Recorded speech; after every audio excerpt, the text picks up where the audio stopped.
तो इस फिल्म की शुरुआत में हम दो बहन भाइयों मैरी और टॉम से मिलते हैं। ये लोग एक बहुत बड़े क्रूज पर सफर करते हुए पेरिस जा रहे थे अपने अंकल से मिलने। पता चला है कि इन दोनों के पेरेंट्स मर चुके हैं। पेरिस के करीब पहुंचते ही मैरी बहुत ज्यादा एक्साइटेड हो जाती है, लेकिन टॉम के दिल में कुछ बुरे बुरे ख्यालात आ रहे थे, जैसे उसके अंकल उसे लेने नहीं आएंगे। तब मैरी उसे चिल कहती है और उसे टेंशन ना लेने को कहती है, लेकिन फोर्ट तक पहुंचने पर टॉम का अंदाजा सही साबित होने लगा। सच में उनके अंकल लेने उन्हें नहीं आए थे। टॉम तो बुरी तरह उदास हो गया। तब मैरी बोली, अरे इसमें टेंशन की क्या बात है, देखो हमारे पास उनका एड्रेस है, हम उनके घर चलते हैं ना। ये एड्रेस यहाँ से बहुत दूर था, जाना इतना भी आसान नहीं था। तब मैरी ने ट्रेन लेने का आइडिया दिया। आइडिया तो अच्छा था, लेकिन एक और बुरी बात इन्हें पता चली, जो पैसे इनके पास थे वो यहाँ नहीं चल सकते थे। पैसा इकट्ठे करने के लिए इन लोगों ने एक नया आइडिया लगाया और यहाँ पर गाने बजाने लग गए। लोगों ने इन्हें पैसे भी दिए, लेकिन ये पैसे इतने नहीं थे कि इन दोनों को टिकट मिल जाती। ट्रेन चलने में भी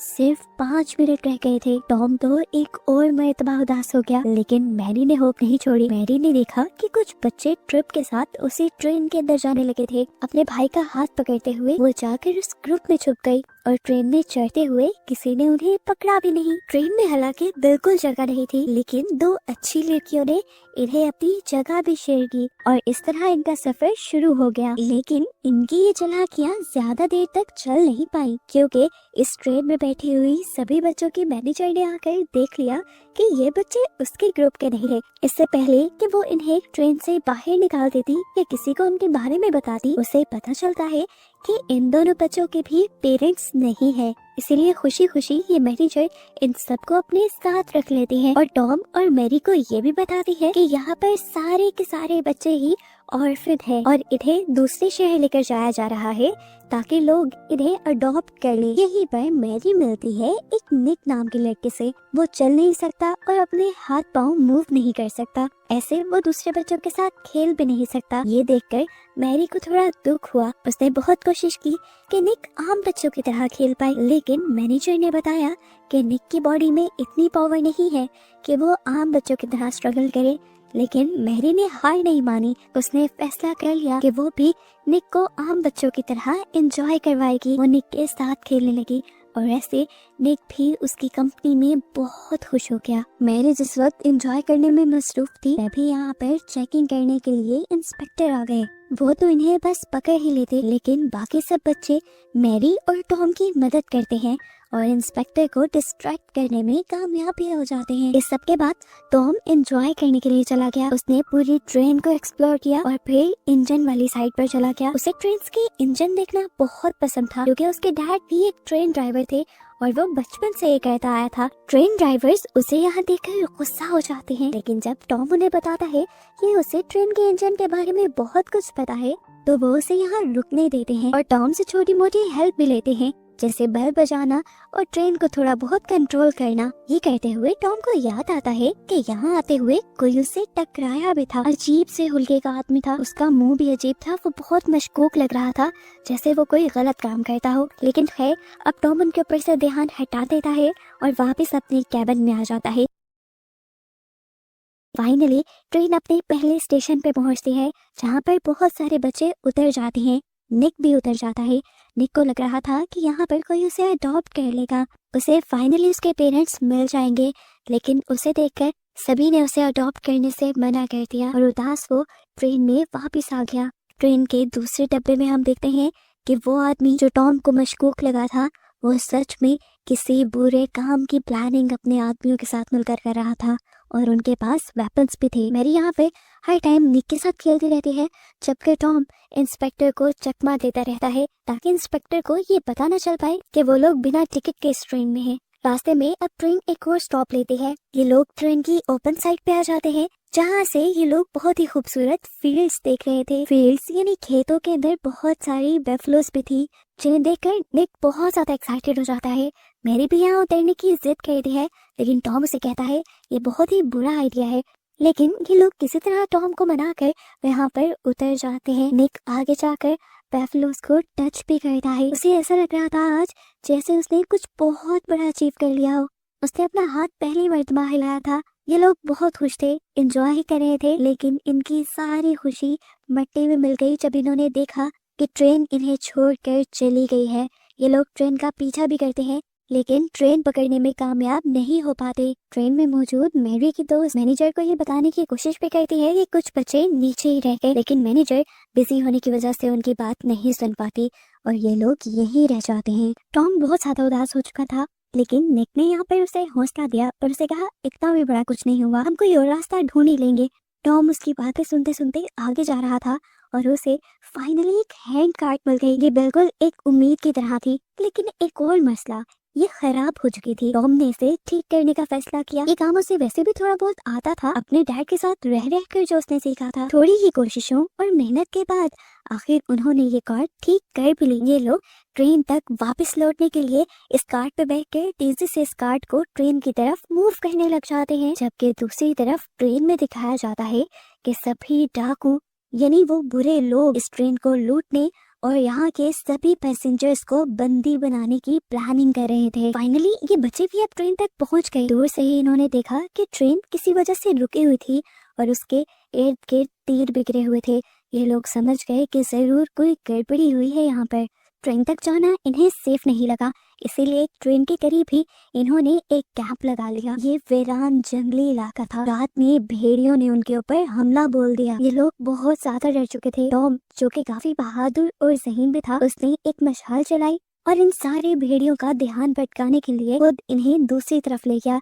पीछे से मौके का फायदा उठाते हुए मैरी निक को लेकर वापस अपनी कार्ट पे चढ़ गई। उनके साथ उनका डॉग भी था। फाइनली टॉम भी सभी भेड़ियों को डिस्ट्रैक्ट करने के बाद कार्ट में चढ़ जाता है, लेकिन तभी एक भेड़िया उसे देख चुका था, वो भी उसके पीछे कार्ट में चढ़ गया। यहाँ पर अब मैरी ने आकर लड़ाई और अपने पास मौजूद स्टिक से पहले उसे डिस्ट्रैक्ट किया और फिर उसके मुंह के नीचे स्टिक जोर से मारते हुए उसे अपनी कार्ट से नीचे उतार दिया और फिर ये लोग अपनी कार्ट भगाकर अपनी जान बचा गए। इस सब के दौरान हमें पता चला था कि टॉम के पांव पे चोट भी लग चुकी थी, जिस पर वो ज्यादा ध्यान नहीं देता। कार चलाते चलाते इन्हें सुबह भी हो चुकी थी। टॉम के पांव का दर्द बढ़ता जा रहा था। इनकी कार्ट पे पानी भी खत्म हो गया था। ये लोग पानी लेने के लिए जब रुके तो वहाँ पर घोड़ों पे सवार एक लोकल ट्राइब आ गया। ये ट्राइब वाले इन बच्चों को अपने साथ ले गए थे। मैरी को डर लग रहा था क्योंकि टॉम को ट्राइब वालों ने अलहदा कर दिया था। उसे लगा था कि वो अपने भाई को भी खो देगी, लेकिन अच्छी बात ये थी कि ट्राइब वाले बुरे नहीं थे। उन्होंने टॉम का इलाज भी कर दिया और फिर इन लोगों को बताया कि यहाँ पे बहुत सारे लुटेरे फिरते हैं, जिन्होंने एक मर्तबा ट्राइब वालों को भी धोखा दे दिया था। इसीलिए ट्राइब वाले इन बच्चों को फिलहाल के लिए अपने ट्राइब में हिफाजत से रखना चाहते हैं, जिसके लिए ये लोग मान भी जाते हैं। देखने को मिला कि टॉम को ट्राइब के लीडर की बेटी पसंद आने लगी है। ये दोनों एक साथ मिलकर बहुत एंजॉय करते हैं और गाना भी गाते हैं। ये लोग बॉनफायर के पास बैठ के यहाँ के डांस को एंजॉय करते हैं और ऐसे ही सुबह हो जाती है। लीडर की बेटी सुबह होने पर इन लोगों को यहाँ की ट्रेडिशनल चीजें सिखाती है और तीर चलाना भी सिखाती है। मेरी भी यहाँ पर निक की मदद कर रही थी इन सारी चीजों को इस्तेमाल करने में। थोड़े ही दिन गुजरने पर टॉम की तबीयत भी काफी अच्छी हो गई थी। ट्राइब वालों ने डिसाइड किया कि वो उसे अब उसके घर छोड़ाएंगे, लेकिन यही रास्ते में उनका सामना हो जाता है उन्हीं डाकुओं से, उन्हीं लुटेरों से जिन्होंने ट्रेन को लूट लिया था और ट्रेन के लोगों को बंदी बना लिया था। ये लुटेरे इनके साथ भी जबरदस्ती कर इनको एक खुफिया जगह ले जाते हैं। ये एक सोने की कान थी जहाँ पर सभी मजदूर खुदाई करके सोना निकाल रहे थे। सभी बड़ों को यहाँ मजदूरी करने को कह दिया जाता है और बच्चों को पानी पिलाने का काम दिया जाता है।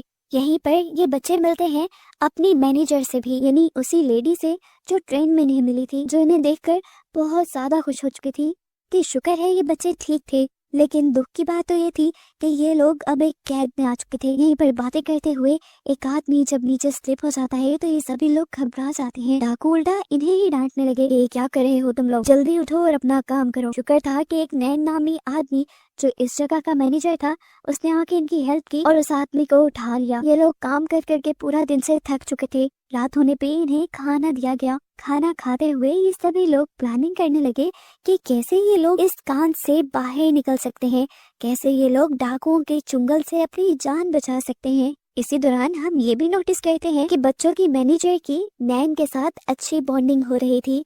वो लोग दूसरों की मदद भी करते थे और ऐसा करते हुए ये दोनों एक दूसरे के करीब आ रहे थे। दिखाया जाता है कि बच्चों को पहाड़ी के ऊपर पानी चढ़ाने का काम मिला था। ये काम बहुत मुश्किल था, लेकिन नैन अच्छा आदमी था।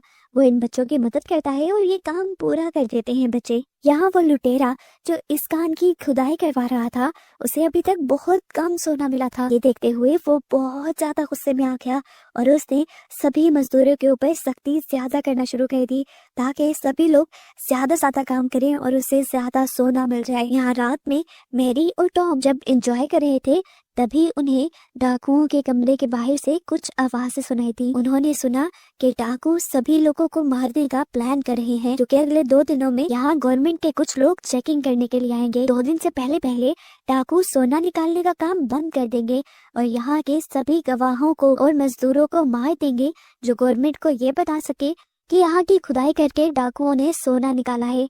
सबकी जान अब खतरे में थी। अगर इन्हें अपनी जान बचानी थी तो यहाँ से भागना था, लेकिन ये काम इतना भी आसान नहीं था। लुटेरों के पास हथियार भी थे और वो लोग ज्यादा ताकतवर भी थे। ये लोग उनसे कैसे लड़ पाते? तब टॉम को याद आती है ट्राइब की दी हुई वो सीटी जो उन्होंने इन्हें मुश्किल वक्त के लिए दी थी। अब रात में टेंशन में किसी को भी नींद नहीं आ रही थी। टॉम अपनी बहन मैरी को सुलाने के लिए यहाँ वायलिन बजाता है और अपने डैड का गाना गाता है, जो सुनकर सभी बहुत ज्यादा इमोशनल हो जाते हैं और सभी यहाँ पर अपनी अपनी फैमिलीज के बारे में एक दूसरे को बताने लगते हैं।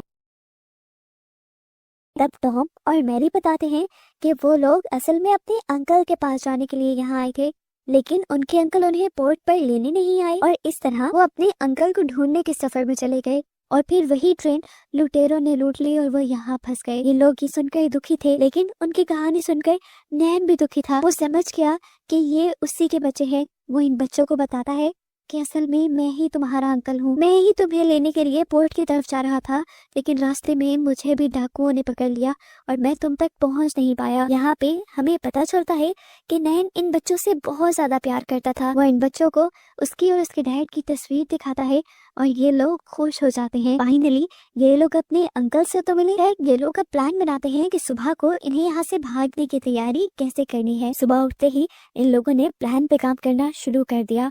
बच्चे जंगलों में से कुछ जड़ी बूटियां लेकर आए, जिनका जूस बनाकर इन्होंने पानी में मिला दिया। इस पानी को पीने के बाद थोड़ी देर में इन सबके पेट में दर्द होना शुरू हो जाता है और सभी यहाँ से बाथरूम की तरफ भागने लगे। उनके यहाँ से जाते ही ये लोग भी यहाँ से निकलने में लग जाते हैं, लेकिन इस सब की भनक पड़ जाती है डाकुओं को। बच्चों का प्लान था कि वो यहाँ से निकल कर इमरजेंसी विसल बजाकर ट्राइब वालों को यहाँ बुला लेंगे, लेकिन जैसे जैसे वो आगे बढ़ रहे थे डाकू भी उनके पीछे पीछे थे। इससे पहले कि डाकू इन्हें पकड़ लेते, नैन दरमियान में आकर डाकुओं को डिस्ट्रैक्ट कर लेता है और बच्चे फाइनली पहुंच जाते हैं जंगल के पास और ट्राइब को अपनी मदद के लिए बुला लेते हैं। बच्चों के बुलाने पर ये सारे ट्राइब वाले अपने वॉरियर्स को लेकर पहुंच गए और दूसरी तरफ दिखाया गया कि मैरी का डॉग किसी तरह पुलिस को यहाँ ले आया था। ये देखकर डाकू घबरा गए। पुलिस वाले ट्राइब वालों को अच्छा नहीं समझते थे।